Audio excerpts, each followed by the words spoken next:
বাবা বিল্টু, হ্যাঁ বাবা। দুপুরে তুমি আর মা কোথায় গেছিলে বাবা?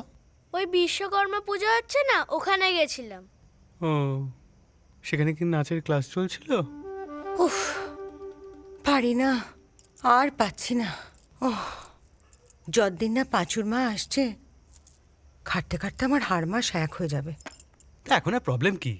এক্সারসাইজ তো চলছেই, হাত পা ব্যথা সব ঠিক হয়ে যাবে।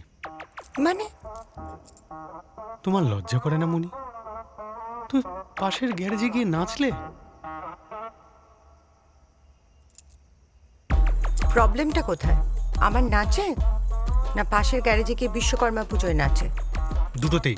ক্যাটরিনা কাইফ যখন ভিডিও পোস্ট করতে করতে ফিঁকড়ে দেখো, আমি নাচলেই প্রবলেম। দেখো মনি, আমি ভিকি কৌশল নই, আর তুমিও অনেকটা ক্যাটরিনা কাইফের মতোই। তুমি ভয় পেয়ে গেছো না? এই চুপ কর। তোর দাদু যদি এই ভিডিওটা দেখে না, তাহলে একেবারে কুরুক্ষেত্র হয়ে যাবে। হক কুরুক্ষেত্র। তারপরে তুমি ডিসাইড করবে যে তুমি কৌরবদের হয়ে যুদ্ধ করবে না পাণ্ডবদের হয়ে। অদ্ভুত সমস্যা, একেবারে কৃষ্ণের মতো ফাটামাসে আটকে গেছি। পাণ্ডবদের হয়ে যুদ্ধ করতে হবে, আবার কৌরবদের সেনাবাহিনীও দিতে হবে। কে হবে আমার সেনা?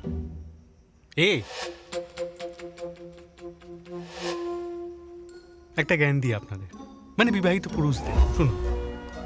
এই ধরনের কুরুক্ষেত্রে ওই কৃষ্ণ টিষ্ণ হওয়ার চেষ্টা করবেন না। ধৃতরাষ্ট্রর মতো হবে, কোনো চাপ নেই।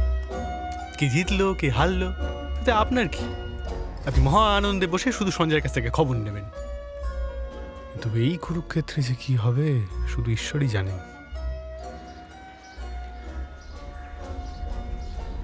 অবিনাশ দা, ও অবিনাশ দা। কে মানিক? এসো এসো হ্যাঁ দাদা। এসো এসো। কি ব্যাপার, একবারে সদর দরজা হাট করে খোলা? না, ওই বৌমা বেরোলো তো। ও, চা খাবে নাকি?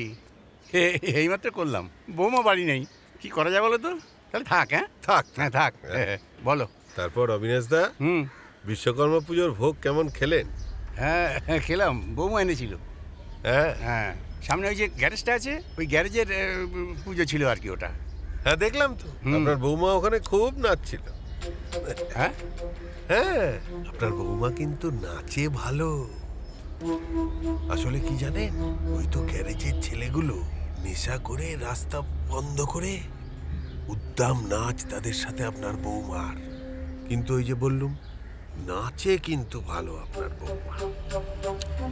আপনার এই পাড়ায় একটা সম্মান আছে, আপনাকে লোকে মান্যিগণ্যি করে, তাই বললাম।